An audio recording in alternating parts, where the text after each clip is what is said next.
The steel of the bolt-action receiver was cold enough to burn skin, a biting, malicious frost that seemed to seep through the reinforced weave of my tactical gloves and settle deep within the marrow of my knuckles. It was the kind of cold that wasn't just weather, it was the temperature of the end of the world. I adjusted my position on the gravel roof, the sharp stones digging into my elbows and knees through the heavy canvas of my gear, but I didn't dare shift enough to alleviate the pain. Movement was death. Sound was death. Existing was becoming a liability. Through the optic of the rifle, the world was reduced to a circular tunnel of monochromatic misery, a high-contrast nightmare of gray concrete, black shadows, and the sickeningly vibrant crimson of flare light flickering in the distance. I am a sniper protecting a safe zone in the early days of the pandemic, a title that sounds heroic until you realize that protecting mostly means executing, and the safe zone is just a glorified cage where the living wait to die of starvation instead of infection. My name is Behdala, and I have been on this rooftop for 72 hours. The wind howled, a low, mournful keen that sounded disturbingly like the groans rising from the streets below, blurring the line between the atmospheric and the animate. I squeezed my eyes shut for a microsecond, trying to hydrate the dry, gritty surface of my corneas, forcing away the phantom images of the things I had seen in the last 3 days. When I opened them, the scope was waiting. It always waited. Down on 4th Avenue, the mist was rolling in, a thick, volumetric fog that clung to the pavement like a suffocating blanket. It swirled around the abandoned vehicles, the stalled sedans and capsized delivery trucks that formed a metallic graveyard of a civilization that had collapsed over a long weekend. I dialed the magnification up, the lenses clicking softly, a sound that felt deafening in the silence of my perch. There.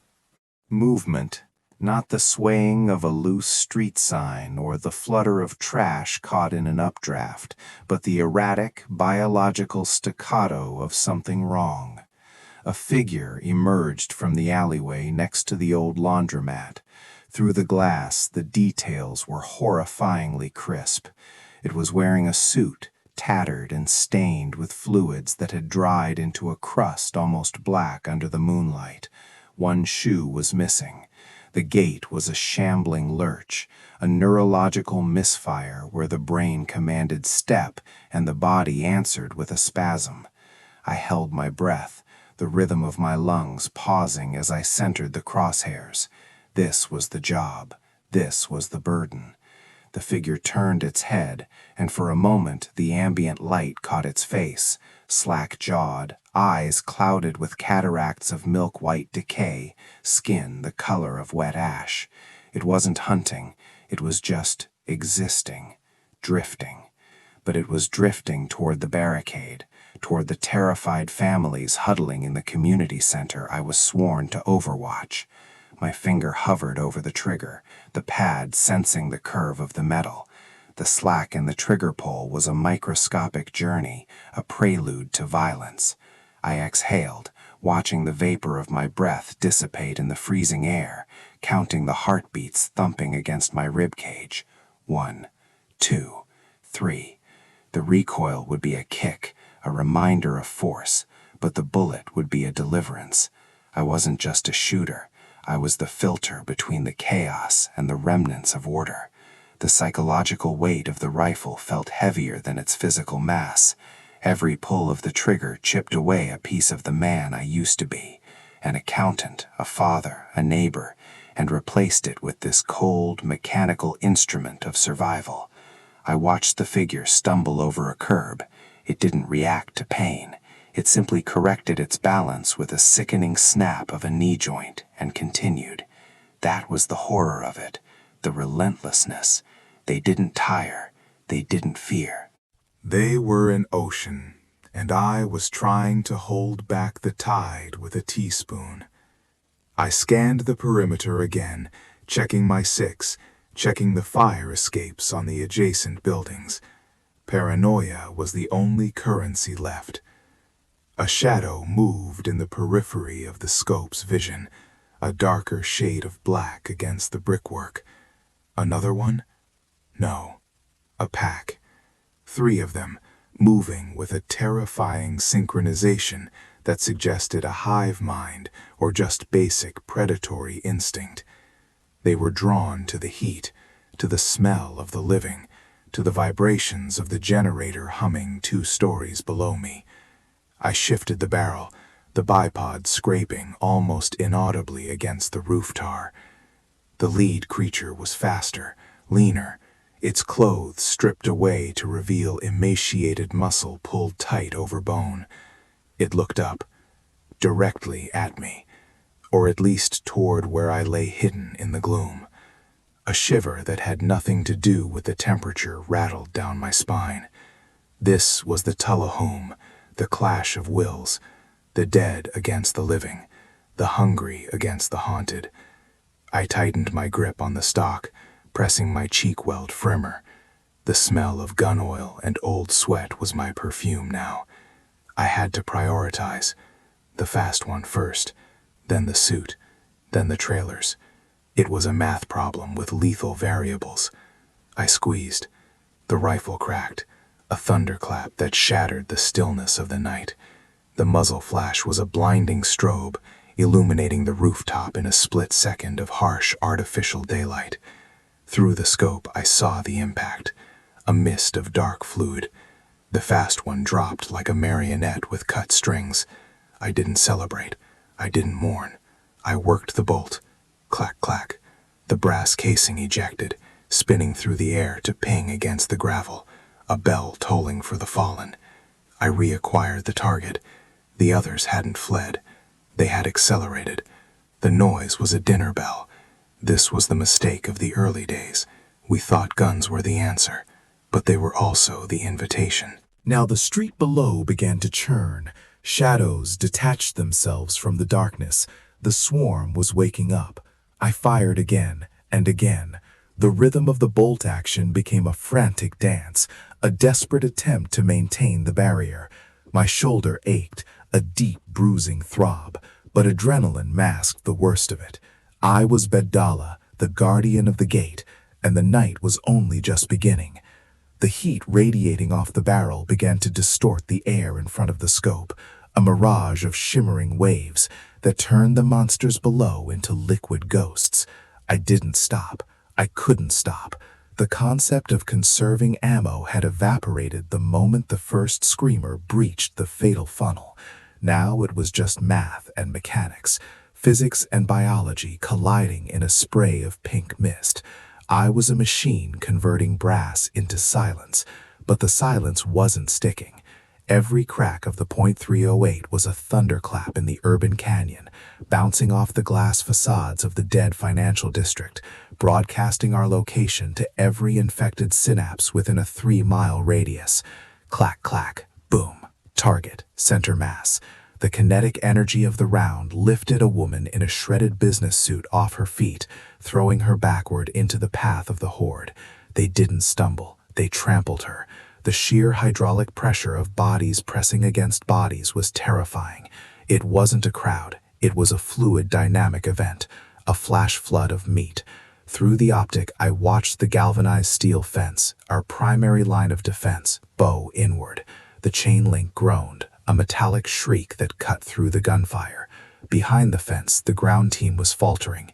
I could see Miller, his shotgun flashing in chaotic bursts, trying to hold the breach. He was screaming, his mouth a black void of panic, but the sound was lost in the cacophony.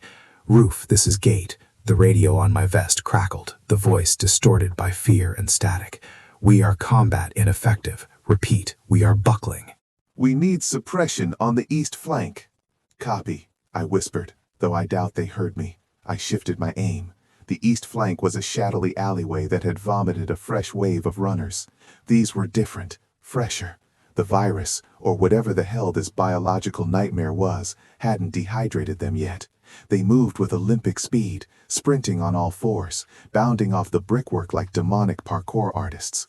I led the first one, calculated the drop, squeezed. The round took him in the spine. He folded midair, a ragdoll slamming into the asphalt, skid marking with his own face. But two more leaped over his twitching corpse. My bolt manipulation was getting sloppy. My fingers were slick with sweat and gun oil. I fumbled the throw, the brass casing catching in the ejection port. A stovepipe jam.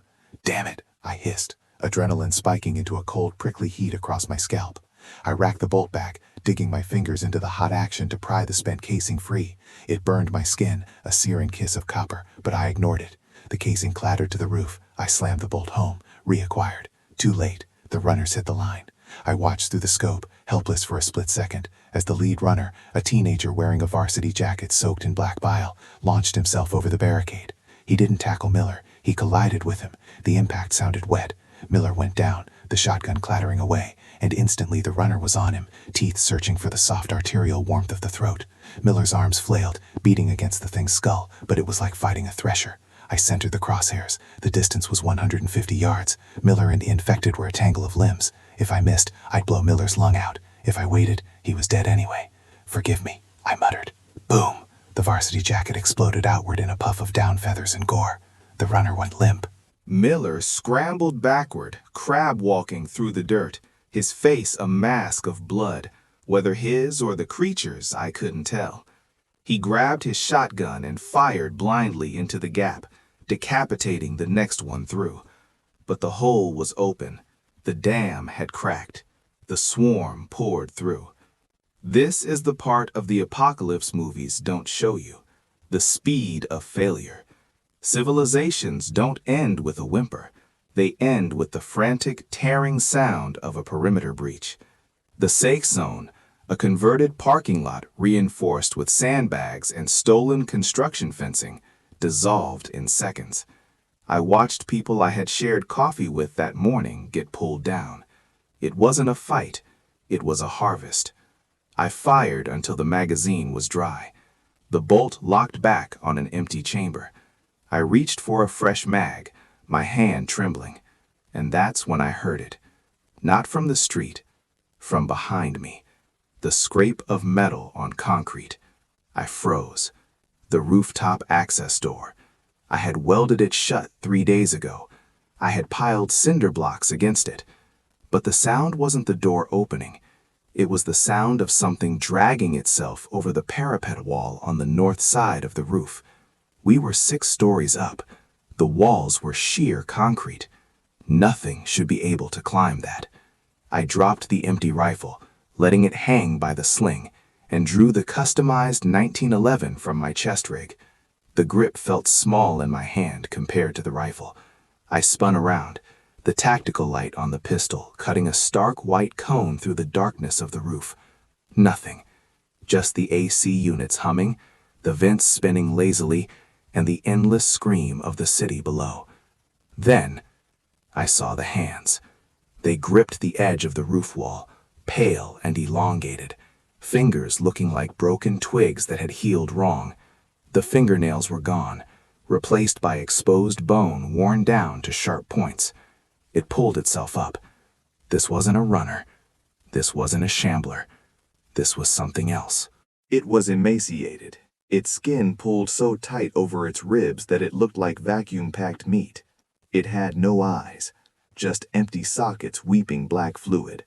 And its mouth was unhinged, hanging open like a snake's, rows of needle teeth glistening in the spill of the city lights. It crouched on the ledge, twitching, tasting the air. It could smell me. Target, I whispered to myself, forcing the training to override the primal urge to jump off the building. Front sight, press. I fired. The .45 ACP barked, a harsh, flat sound compared to the rifle. The round hit the thing in the shoulder, spinning it around. It didn't scream. It hissed, a sound like high-pressure gas escaping a valve. It scrambled sideways, moving with the scuttling agility of a spider, disappearing behind a large HVAC unit. Clever girl, I breathed. They were learning, or evolving. Or maybe we just hadn't survived long enough to see the taxonomy of hell until now. I moved. Strafe right, keep the distance. The rifle was dead weight now, banging against my knees. I needed to dump it, but I couldn't bring myself to abandon the tool that had kept me alive. I unclipped the sling, leaning the rifle against a vent. Just the pistol now. 7 rounds plus 1 in the chamber. 2 spare mags. I circled the HVAC unit, clearing the corner. Empty. I looked up. It was clinging to the exhaust duct above me, defying gravity, its head cocked at a sickening angle. It dropped before I could raise the gun. We hit the gravel roof together. The impact knocked the wind out of me. The smell hit me instantly, rotting copper, ammonia, and old grave dirt. Its hands were on me, those bone claws tearing at my tack vest. The Kevlar held, but the force was crushing. I jammed the barrel of the 1911 into its ribs and pulled the trigger. Bang, bang. The muzzle slash illuminated its face inches from mine. The shots blew massive exit wounds out of its back, spraying black ichor over the gravel, but it didn't stop. It snapped its jaws, trying to take my face off. I brought my left forearm up, feeding it the armored bracer. It bit down. I heard the reinforced plastic crack, felt the pressure on the bone beneath. I roared, a guttural sound of pure animal desperation, and bucked my hips, throwing my weight to the side. We rolled. I was on top. I jammed the pistol under its chin, angling upward into the brain pan. Click. Failure to feed. A jam. The close contact shot had fouled the slide with gore. No, no, no. I released the gun. I grabbed a flare from my vest, a road flare I kept for signaling. I ripped the cap off and struck the igniter. The flare hissed to life, a blinding magnesium red torch. I jammed the burning end into the creature's open mouth. It didn't like fire. It thrashed, a convulsing seizure of limbs, finally releasing my arm. I scrambled back, gasping, watching as the thing writhed, smoke pouring from its gullet, the red light casting long dancing shadows across the roof. It shrieked, a sound that vibrated in my teeth, and threw itself off the edge of the building, plummeting 6 stories down to the pavement. I lay there for a second, staring at the sky. The stars were gone, hidden behind the smoke of burning buildings. My arm throbbed. The armor was compromised. If the teeth had broken the skin, if just 1 drop of saliva had gotten into a cut, I checked.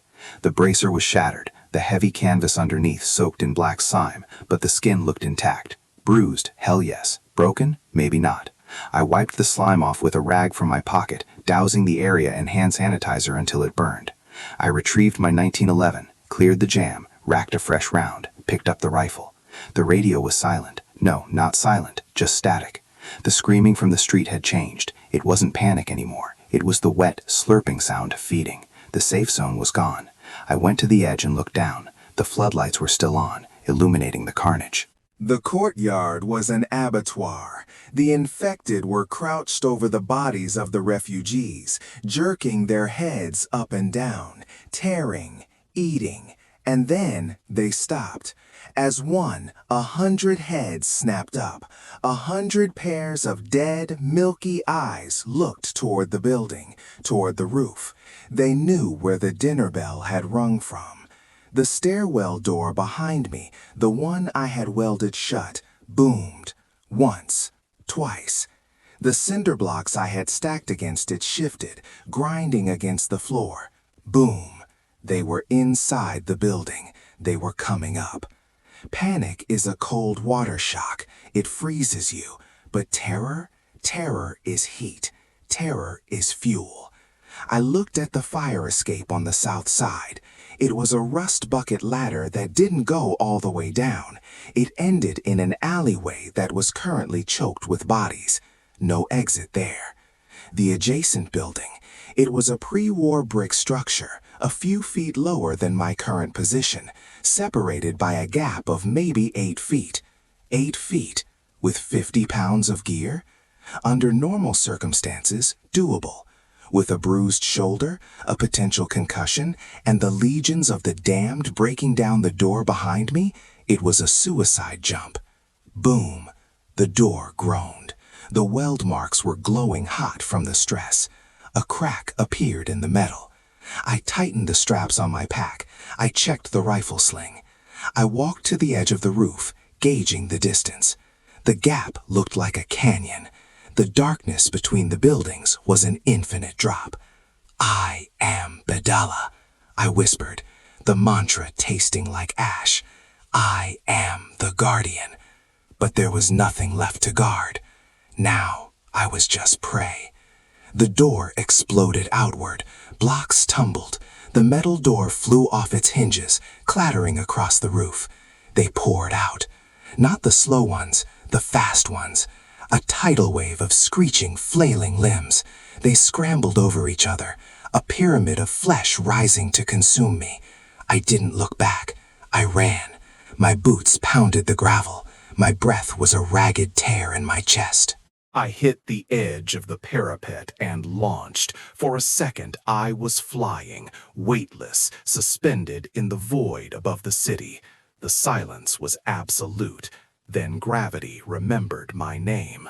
I hit the opposite roof. My feet cleared the edge, but the landing was sloppy. I rolled, the momentum slamming me shoulder first into a ventilation pipe. The air left my lungs in a violent whoosh. Pain exploded in my side. Ribs, definitely ribs.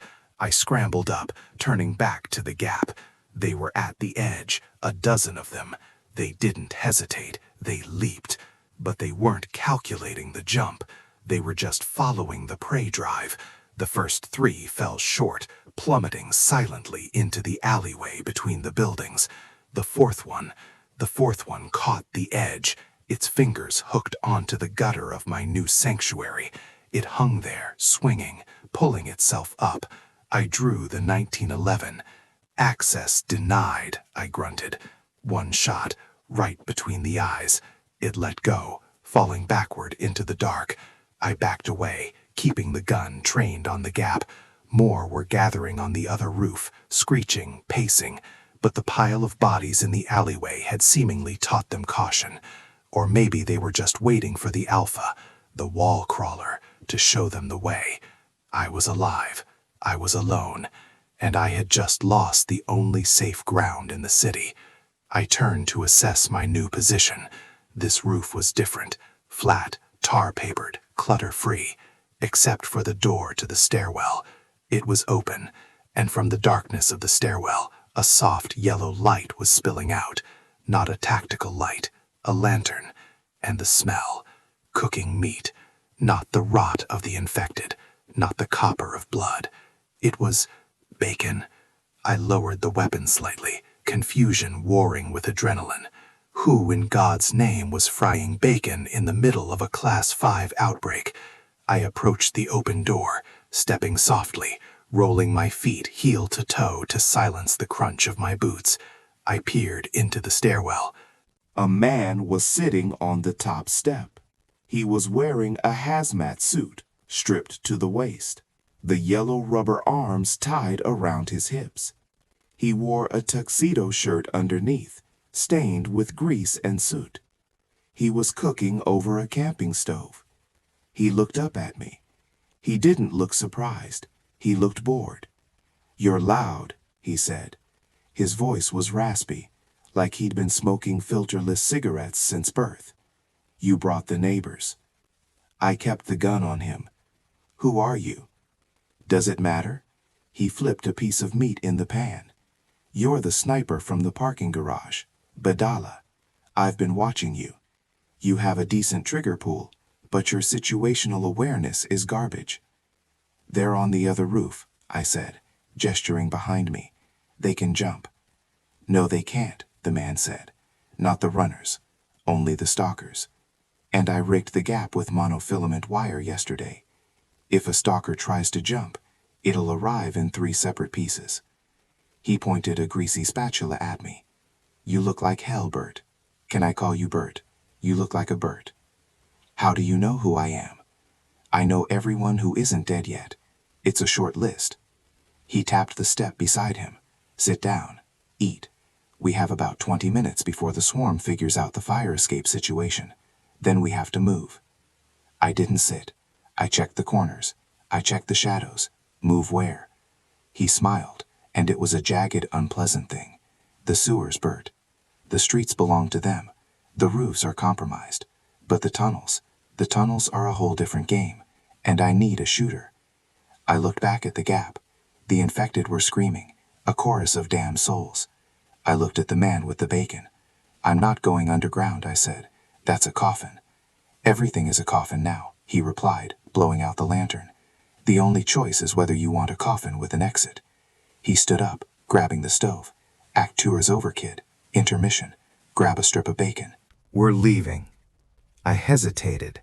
Then, as the first infected finally managed to clear the gap, only to be sliced apart midair by the invisible wire with a wet zing, I realized he was right. The roof was a dead end. I holstered the pistol. I took the bacon. It tasted like ash and salt, but it was the best thing I'd ever eaten. "Lead the way," I said.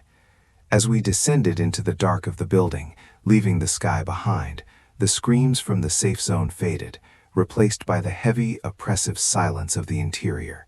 I was no longer the guardian of the gate. I was a rat in the walls, and the walls were closing in. The stairwell smelled of floor wax, stale cabbage, and the copper tang of adrenaline. It was the smell of an institution failing, of a frantic domesticity turned inside out. Behind us, the heavy steel door to the roof rattled in its frame. Thud, thud, scream. The monofilament wire Bert had strung across the gap was doing its work. I could hear the wet, shearing sounds of physics winning over biology. But physics has limits. Eventually, the pile of bodies would bridge the gap, or the sheer weight of the horde would snap the anchor points. "Don't look back," Bert whispered. His voice was too loud in the acoustic funnel of the concrete stairs. He was moving with a strange, loping gait, the portable stove clanking rhythmically against the bandolier of shotgun shells draped over his greasy mechanic's jumpsuit. "Looking back is for people who think they have a future to return to. You and me, kid, we're strictly forward-looking individuals." I gripped my rifle, the long barrel banging against the railing as I turned the corner of the landing. It was a useless club in these confines. A sniper rifle is a tool of detachment, of godlike judgment from a kilometer away.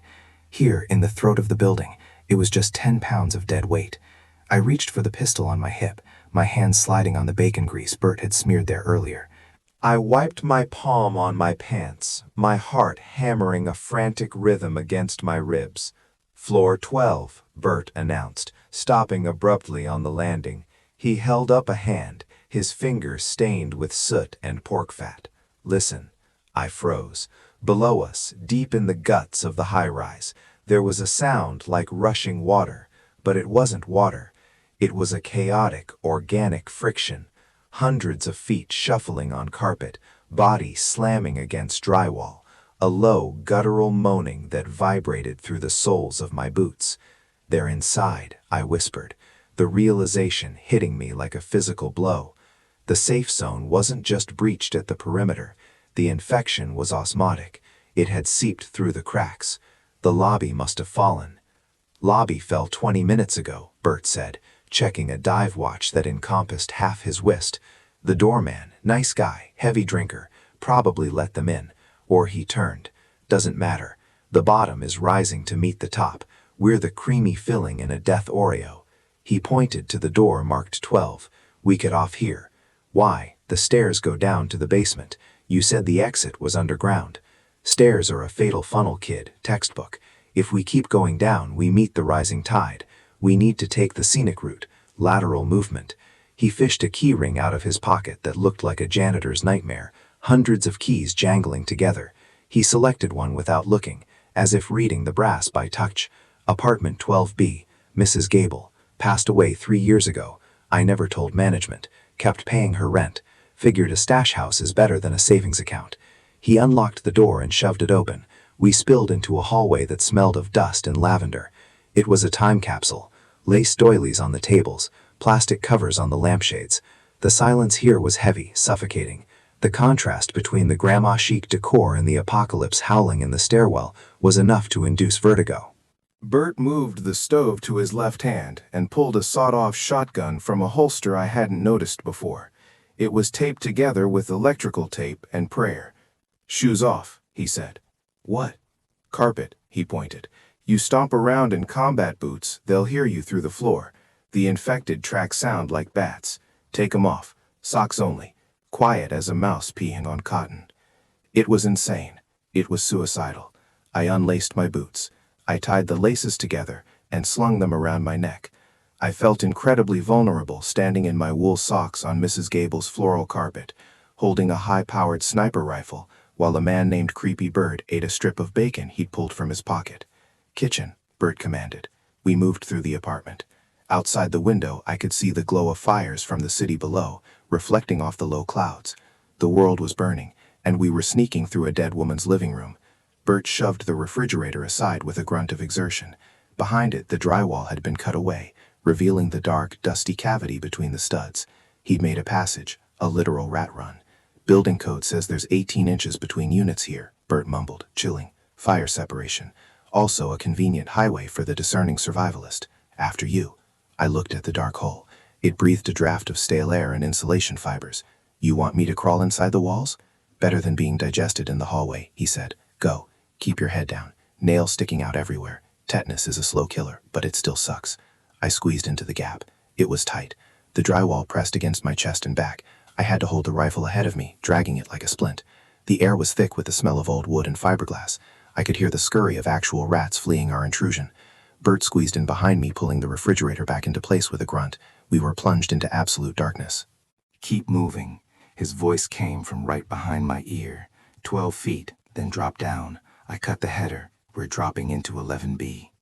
I crawled. My socks slid on the rough wooden subfloor. I felt like a parasite infecting the building, moving through its veins.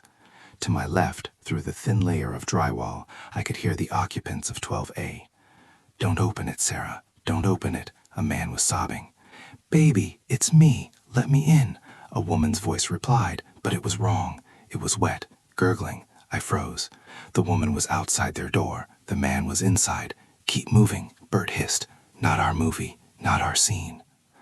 I heard the sound of a door chain snapping, a scream, and then the unmistakable tearing sound I'd heard on the roof. I squeezed my eyes shut in the dark and pushed forward. I wasn't a soldier anymore. I was meat, trying to stay off the menu. I found the drop, a hole in the floor between the studs. I lowered myself down, muscles trembling, hanging by my elbows before dropping into the darkness below. I landed in a crouch, 11B. Bert dropped down beside me, heavy and smelling of gun oil. He clicked on a small red lens flashlight. We were in a utility closet. He kicked the door open. 11B was not like Mrs. Gable's. 11B was a slaughterhouse. The walls were splashed with arterial spray, furniture was overturned, and standing in the middle of the living room, illuminated by the red beam of Bert's light, were 3 of them. They weren't the fresh ones from the roof. These were changing. Their skin was gray, tight against their skulls. They were huddled over something on the rug. They stopped chewing and looked up. Their eyes reflected the red light, glowing like coals. "Company," Bert said flatly. I raised the rifle, but the scope was useless at 10 feet. I tried to transition to the pistol, but my hands were shaking. The one in the center shrieked, a sound that wasn't human, a sound like metal tearing, and launched itself at me. Time dilated. I saw the rotted fingernails, the teeth stained black with blood. I saw the remnants of a tie around its neck. It had been an accountant, maybe, or a lawyer. Boom! The sound was deafening in the enclosed space. The thing's head evaporated. Bert pumped the shotgun. Chack-clack. Boom! The second one, a woman in a torn nightgown, was blown backward over the sofa. The third one scrambled on all fours, fast, skittering like a spider. It went low, lunging for Bert's legs. Bert didn't panic. He didn't even step back. He swung the heavy portable stove in a downward arc. Crunch! Cast iron met skull. The thing collapsed, twitching. My ears were ringing. The smell of cordite overpowered the smell of death. "Shoot the fast ones," Bert lectured, stepping over the twitching body. "Club the low ones. Conserve ammo. Bacon rules applied to ballistics. Only use what you need to get the flavor." He checked the body of the man he'd decapitated. He nudged it with his foot. "Mr. Henderson, HOA president, always complained about my bicycle on the balcony. Now look at him. No head for policy anymore." "We made too much noise," I gasped, my chest heaving. Every infected in the building heard that. "Correct," Bert said, reloading the shotgun with calm, deliberate movements. "The dinner bell has been rung, which means the hallways are going to be flooded. We can't use the mouse holes anymore. They'll tear through the drywall if they smell us close. So what do we do? Bert looked at the sliding glass door leading to the balcony. We go vertical, exterior. We're on the 11th floor. Gravity works the same on every floor, kid. Come on. He opened the sliding door. The wind hit us, cold and carrying the smoke of the burning city. The sound of the horde below was louder out here, a roar like a stadium crowd, but made of screams. I looked over the railing. The streets were a river of movement. The safe zone barricades were gone, trampled under thousands of feet. Look, Bert pointed to the balcony below us. Mr. Kim's apartment. He had a trellis, heavy duty, growing tomatoes. You want to climb down a tomato trellis? I want to live, Bert said. He swung a leg over the railing. Don't crush the tomatoes if you can help it. Acidic soil, hard to maintain. He lowered himself down, hanging by his fingertips, before finding the wooden lattice of the trellis below. It creaked dangerously under his weight. I slung the rifle across my back, the strap digging into my neck. I climbed over. The wind whipped at my clothes. I looked down. A mistake. The drop was dizzying. If I fell, I wouldn't even hit the ground. I'd hit the mass of infected swarming the entrance. I lowered myself. My socks slipped on the cold metal railing. I found the trellis with my foot. It groaned.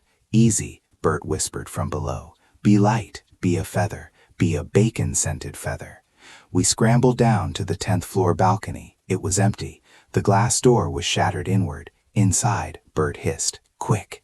We ducked through the broken door into 10B. It was dark. Why back inside? I whispered. No trellis on 9, Bert said. Also, I need to pick something up. He moved to the kitchen of 10B, ignoring the blood smeared on the counters. He opened the pantry. It was stacked floor to ceiling with canned goods. Bert, we can't carry groceries. Not groceries, he said, reaching behind a stack of creamed corn. He pulled out a bundle of PVC pipes taped together with wires protruding from the ends. My blood ran cold. Is that a pipe bomb? Improvised auditory distraction device, Bert corrected, with a high explosive kicker. I stash them on even-numbered floors. You never know when you need to make a loud noise somewhere you aren't. He shoved the device into his deep cargo pockets. Suddenly, the front door of the apartment buckled. Bang! Wood splintered. Something heavy was slamming against it from the hallway. The handle turned, but the deadbolt held. Bang! A fist punched through the wood paneling. A gray, rotting hand scrabbled for the lock. Time to go, I said, raising the rifle. Not that way, Bert said. He looked at the floor. We need to get to the laundry chute, end of the hall. The hall is full of them. Then we make a hole. Bert grabbed a dining chair and jammed it under the doorknob just as the door began to give way. Cover me. He ran to the shared wall of the living room, the wall connecting to the hallway. He didn't attack the wall. He pulled a small canister from his belt, lighter fluid, and squirted it in a line across the carpet in front of the door. He lit it. A wall of fire shot up, separating us from the door just as it crashed open. The infected spilled in. 4, 5, 6 of them. They hit the fire and shrieked, their rotten clothes catching instantly. They didn't stop, though. They flailed through the flames, burning scarecrows reaching for us. Shoot, Bert yelled. I fired. The recoil of the sniper rifle bruised my shoulder. Crack, crack, crack. I dropped the first 2. The third one, a burning mass of rage, lunged. I put a round through its chest, but it kept coming. I switched to the pistol. Pop, pop, pop. It fell at my feet, the heat from its burning body singeing my eyebrows. Corridor, clearish, Bert yelled. He kicked the burning debris aside and sprinted into the hallway. I followed. The hallway was a nightmare. The emergency lights were strobing, creating a disjointed stop-motion effect. Shadows lengthened and shortened violently. Down the hall, near the elevators, a pile of bodies were writhing. They saw us. They started to untangle themselves. Laundry chute. Bert pointed to a small metal door halfway down the hall. We ran. My socks slipped on blood. I nearly went down, my hand slapping into a puddle of viscous fluid. I scrambled up, adrenaline pumping so hard my vision was tunneling. Bert reached the chute. He yanked the handle. Locked. Damn safety protocols, he shouted. He raised the shotgun and blew the hinges off. The metal door clattered to the floor. The hole was small, maybe 20 inches square. You first, Bert yelled, shoving me. It's a straight drop to the basement. It'll kill us. It's a spiral, Bert screamed, racking the shotgun as the horde down the hall began to sprint toward us. Gravity fed, spiral chute, friction slows you down. Go! I didn't argue. I didn't think. I threw the rifle in first, then dove headfirst into the metal throat of the building. It was a terrifying claustrophobic slide. The metal was cold and slick. I spun around and around, banging my elbows and knees against the galvanized steel. It smelled of dirty laundry and mildew. I was sliding into the bowels of hell. I picked up speed. The spiral was tight, churning my stomach. I could hear Bert sliding above me, cursing echoing down the pipe. "Whee!" he yelled, a maniacal sound in the dark. The descent seemed to last forever. Disorientation set in. Up, down, left, right, it all vanished. There was only the slide. Then suddenly space opened up. I shot out of the chute and landed hard on a pile of something soft and damp. I rolled, gasping for air, grabbing for my pistol. I was in a wire laundry cart, filled with sheets. But the sheets were wet, sticky. I scrambled out of the cart, falling onto a concrete floor. The room was vast, dimly lit by a single flickering bulb in a cage. The air was thick, humid, and smelled overwhelmingly of bleach and rot. Bert shot out of the chute a second later, landing in the cart with a muffled thump and a clatter of gear. He sat up, wiping slime from his goggles. He checked his bacon. It was intact. "Laundry room," he announced, hopping down. "Sub-basement level 1. We're close." I looked around. Giant industrial washers lined the walls, silent monoliths. But the floor was covered in water, dark water. Pipe burst, Bert noted, or the drains are clogged with organic matter. I retrieved my rifle from a pile of wet towels. I checked the action. It was grimy, but functional. "Where is the exit, Bert?" I asked, my voice trembling. "We're trapped in a basement underwater." "Not trapped, positioned."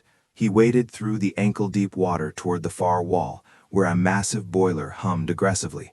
"The tunnel," he said, patting the side of the boiler.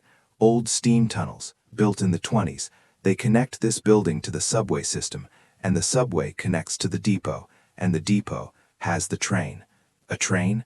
"A handcar. I fixed it up last July, greased the bearings once a month." He walked behind the boiler and started turning a large, rusted valve wheel.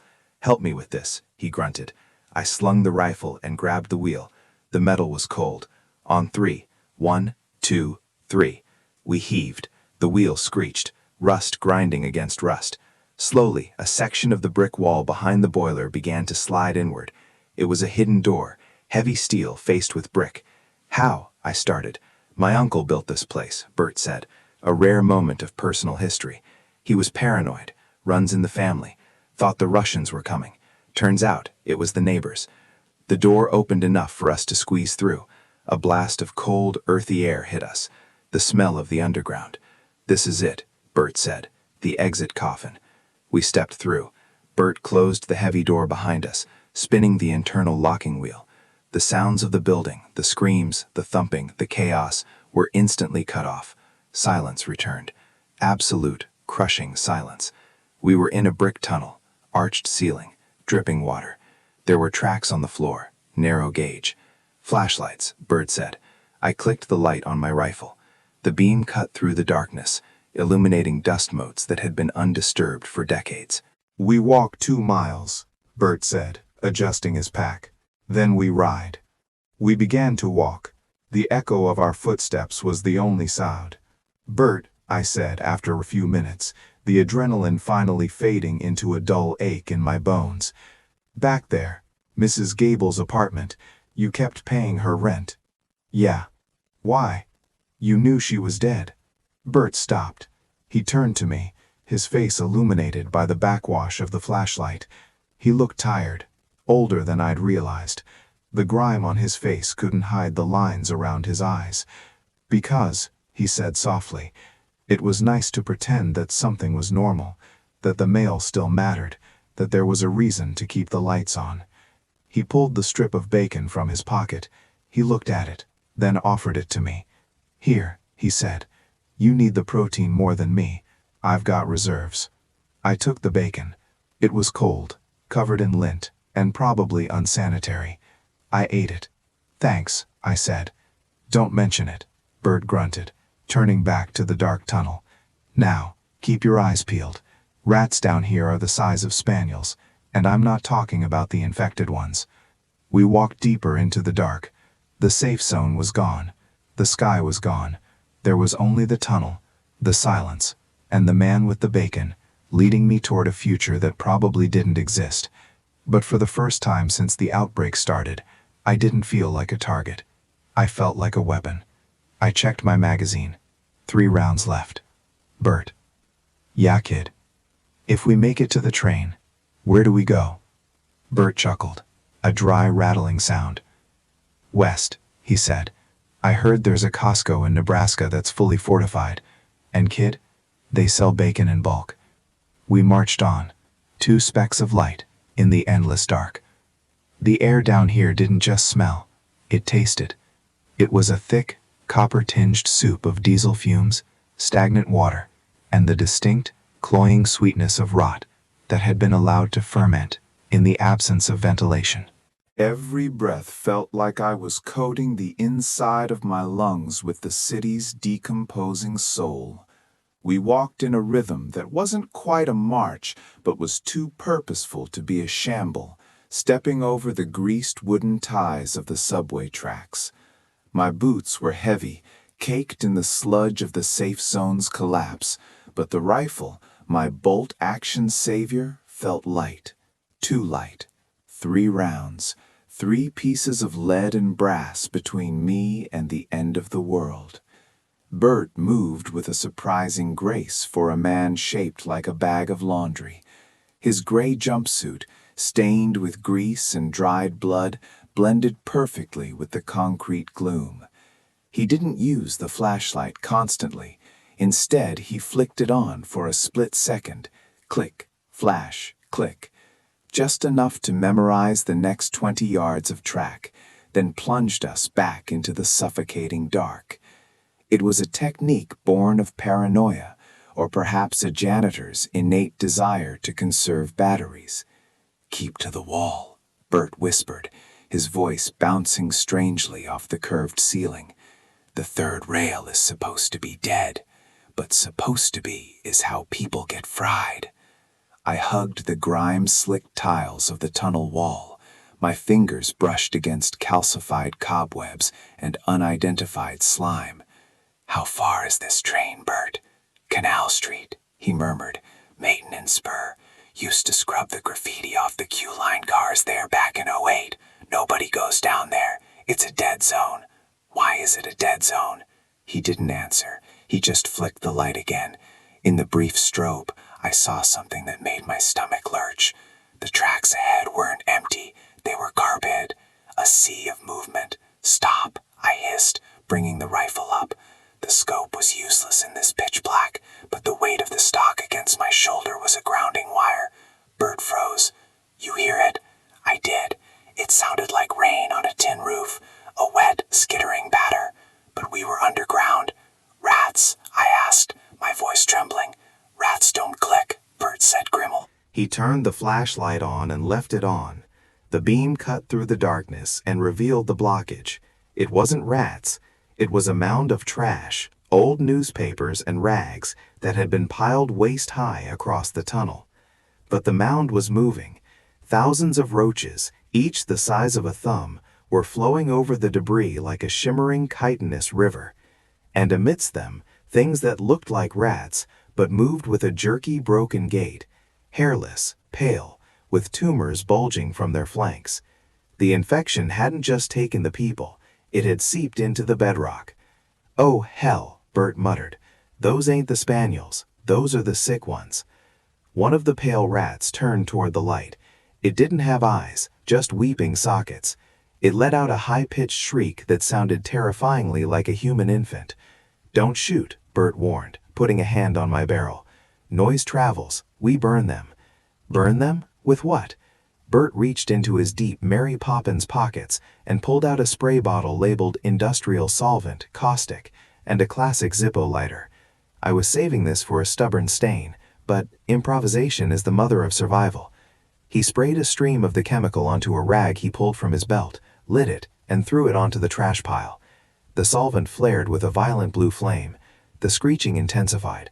The roaches popped like corn in the heat, and the pale rats scrambled over each other, biting and tearing in a frenzy to escape the fire. The smell of burning hair and ozone filled the tunnel, overpowering the rot. "Move," Bert commanded, "through the fire, before the smoke chokes us." It was madness.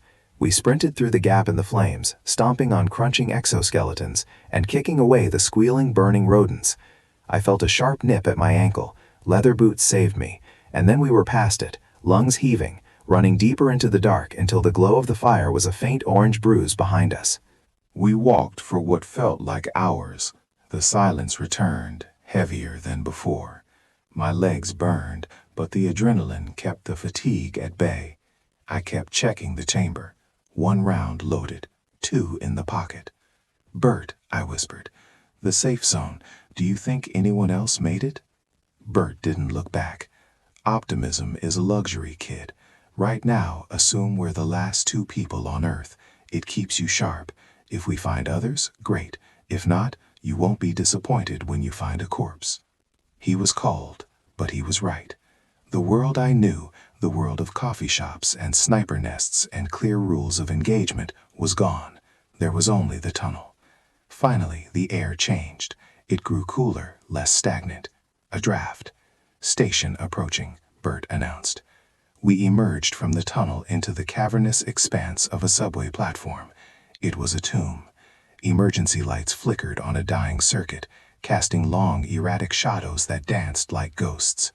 The tilework read Canal Street in mosaics that were now smeared with dried gore. It was a massacre site. Luggage was scattered everywhere. Suitcases burst open, spilling clothes that were now gray with dust. Strollers overturned. And the bodies. They were huddled in corners, wrapped in blankets, skeletons mostly now, picked clean by the things we had seen in the tunnel. But not all of them were skeletons. Some were still wet. "Quiet," I breathed, dropping to a crouch. In the center of the platform, near the turnstiles, stood a cluster of figures. They were swaying. The infected, the shamblers, whatever you wanted to call them, they were the reason the city fell. They weren't dead, not exactly. They were hollowed out, viral husks driven by a biological imperative to spread fluid. They were facing the wall, banging their heads against the tiles in a rhythmic, wet thud. Thud, thud, thud. "The maintenance door is past them," Bert whispered, pointing a gloved finger toward the far end of the platform. 50 yards. "We need to ghost this." We crept forward. I watched my footing, ensuring I didn't step on broken glass or a discarded soda can. My heart hammered against my ribs like a trapped bird. We were 20 yards out when Bert's flashlight, hanging from his belt, swung and hit a metal trash can with a hollow clang. The banging stopped. The silence that followed was louder than a gunshot. Slowly, the group of 5 infected turned. In the flickering emergency light, their faces were maps of ruin, mouths distended, eyes red and leaking. They didn't scream, they didn't roar. They just exhaled, a collective wheezing hiss, and broke into a sprint. "Run!" Bert yelled, abandoning stealth. We bolted. I spun, bringing the rifle up. The lead infected, a man wearing the tattered remains of a suit, was fast, his limbs flailing unnaturally. I didn't have time to aim properly. I pointed the barrel at center mass and squeezed. Crack! The sound was deafening in the enclosed station. The bullet took the suit man in the chest, punching him backward into the others. He went down, but the others scrambled over him without hesitating. 2 rounds left. "Don't shoot unless they touch you," Bert screamed, fumbling with a massive ring of keys as we reached a gray steel door marked MTA personnel only. I turned, working the bolt. The brass casing pinged off the floor. I chambered the second round. The infected were closing the gap. 30 feet, 20. "Bert!" I screamed. "I'm trying! It's the master key. It should work!" He was jamming a key into the lock, twisting it violently. The infected were 10 feet away. I could smell them now, a mix of spoiled meat and ammonia. I aimed at the head of the closest one, a woman with half her face missing. I exhaled. The crosshairs danced. Click-clack. The lock turned. Bert kicked the door open. "Inside! Now!" I fired. The woman's head snapped back, red mist spraying the air. She dropped. 1 round left. I dove through the doorway. Bert slammed it shut just as the remaining bodies crashed against it. The metal buckled, booming under the impact of fists and skulls. Bert threw the deadbolt, then dragged a heavy metal shelf in front of it. We were in a workshop, tools hung on pegboards, and there, sitting on a set of narrow-gauge tracks that ran deeper into a subtunnel, was our chariot. It wasn't a train, it was a rail speeder, a yellow, boxy diesel maintenance cart with a flatbed attached. It looked like an overgrown lawnmower on wheels. "That's it?" I gasped, trying to catch my breath. "She ain't pretty," Bert said, patting the rusty hood, "but she's got a Honda engine, runs on fumes and hatred." The door behind us groaned. The metal began to peel away from the frame. Fingers, bloody and broken, clawed through the gap. "Start it," I said, leveling my rifle at the door. "Start it now, Bert." Bert jumped into the cab. He twisted wires, ignoring the ignition key. Come on, you beautiful piece of junk."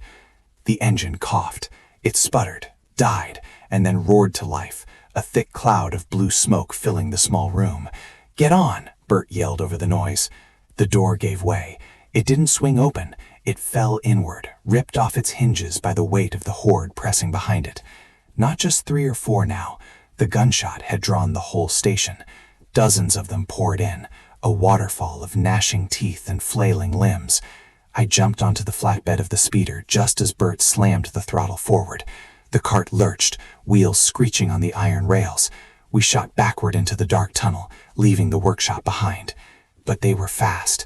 A few of the faster ones sprinted along the tracks behind us. One leapt, grabbing the edge of the flatbed. Its fingers dug into the wood, dragging its body up. It was the suit man I had shot earlier. The chest wound was a gaping hole, but he was still moving, fueled by the virus.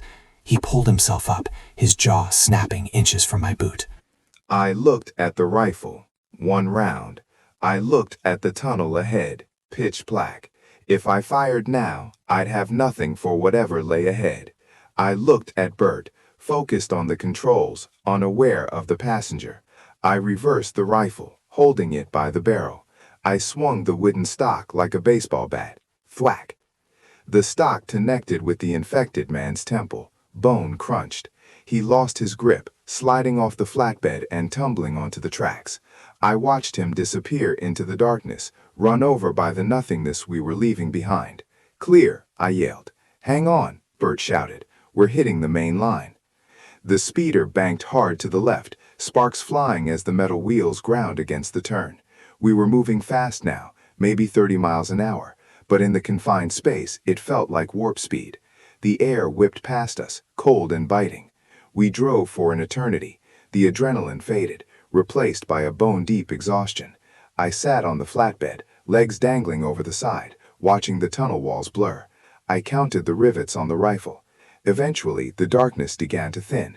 The air grew gray, then pale blue.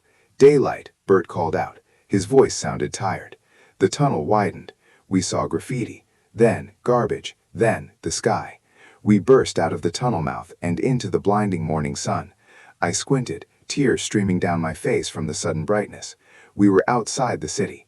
The skyline of New York was a jagged silhouette behind us, rising like a tombstone in the distance. Smoke columns rose from Manhattan, black smears against the dawn. We were in a rail yard, Jersey, maybe. The tracks multiplied, hundreds of lines spreading out like veins. The speeder chugged, sputtered, and finally died. The silence of the open air was different from the silence of the tunnel. It was vast. It had wind in it.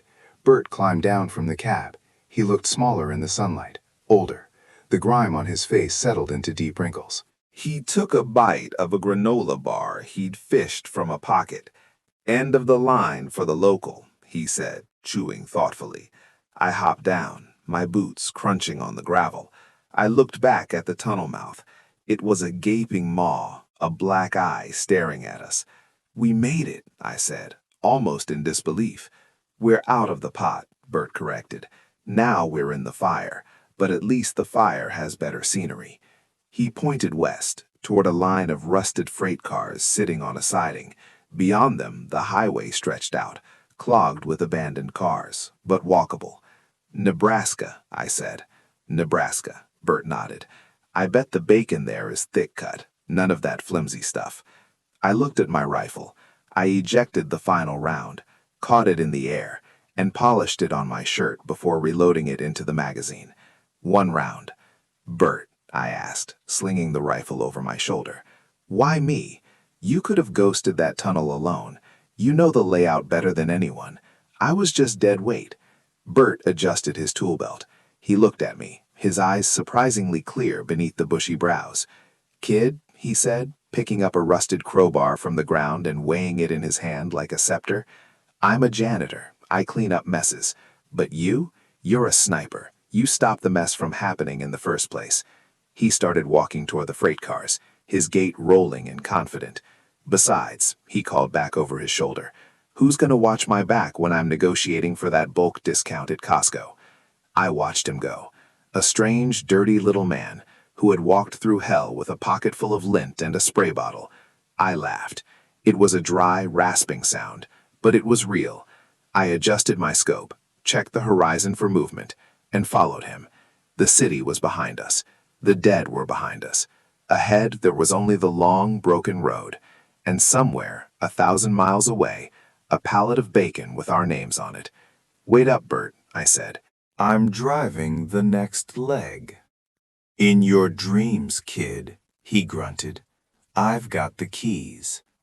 We walked west, 2 specks of grit in a world that was trying to wash us away, leaving footprints in the dust of a new, terrible, and wide-open world.